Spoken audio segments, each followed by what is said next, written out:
What's up, YouTube? I'm just gonna showcase a little bit about this Oni katana here. This is from Hanwei. It is a L6 bainite steel blade. It has a really cool demon motif, or Oni, whatever you want to call it.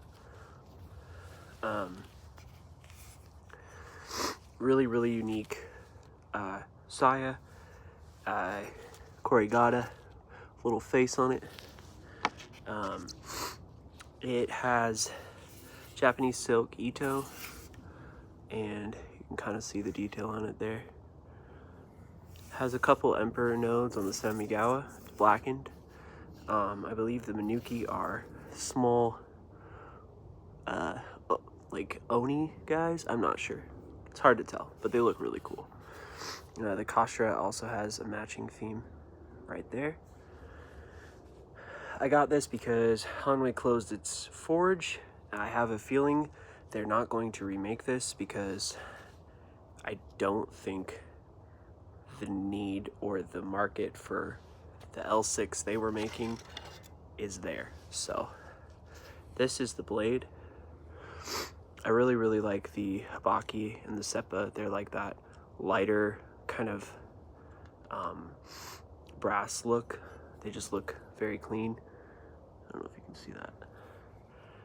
It has I believe it's a sagua hamon, which is a straight hamon. So that line here, and then it's a little bit darker steel in the middle, and then more of a mirror polish at the edge.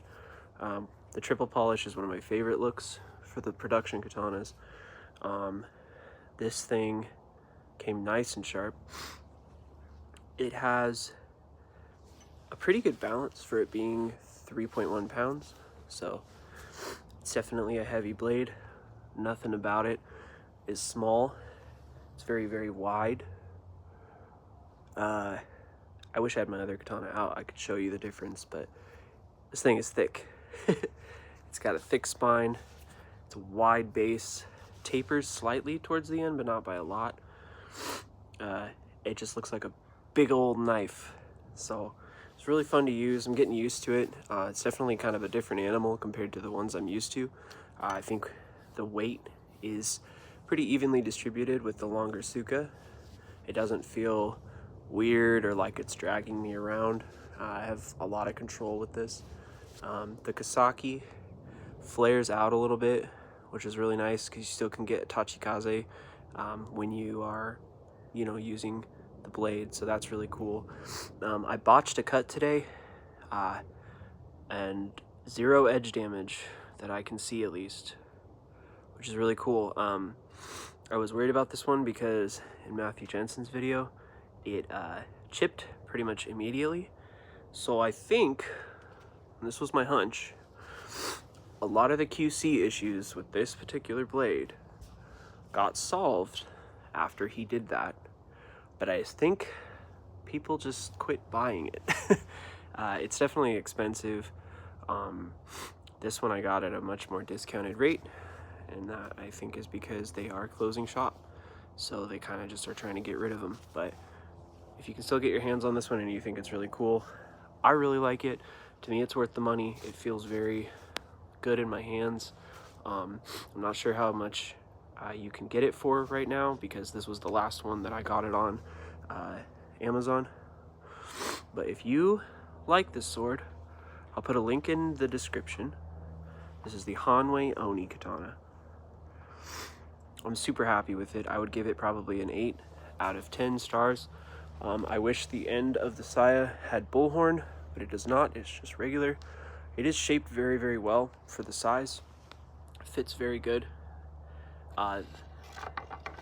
This section has bullhorn, but the end does not, so that's nice. The part where it matters, it has it. But yeah, this is metal, which is cool. That's probably the coolest part about this whole sword. That and the cool saya. But yeah, this is the Hanwei Oni katana. This is my little mini supplemental review on it. Yeah, I'd give it an 8 out of 10. For the price, It's awesome. The Ito is not as loose as it was in the past, but it did come slightly loose, so I lacquered the living hell out of it. So that's just what I do because I use these things all the time. So yeah, good sword though, really well made. The steel is super cool. It's fun to use. It's a great sword, especially if you're trying to get a heavy trainer. Swing this thing around and then pick up a smaller sword, it'll feel like nothing. So this is a really cool weapon.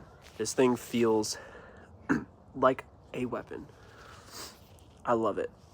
So yeah, this is the Hanwei Oni katana. Tone Deaf out.